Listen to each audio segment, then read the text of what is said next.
Be prepared for the elongated hurricane season. This is the craziness that is going on in Kissimmee. So this is downtown Kissimmee. As you can see, that is where the tree was. I am currently trying to cross right now.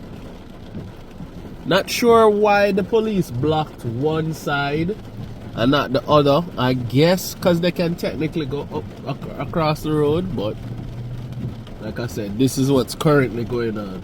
So to reiterate, the little bit of rainfall, no crazy wind, that's what's going on, and they blocked it. This is right in front of the courthouse. So that was a random Tuesday morning leaving work.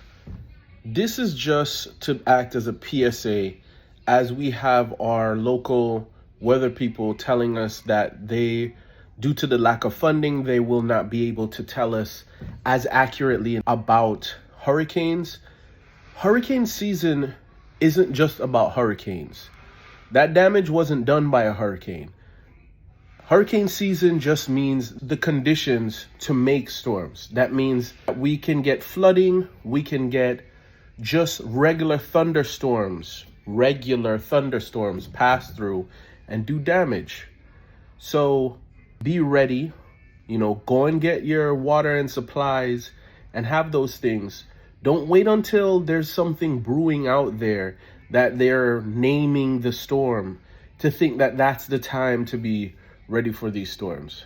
This kind of stuff can fall down and block roads. You can end up with flooding off of just the thunderstorms that pass through during this season. That's what hurricane season is about.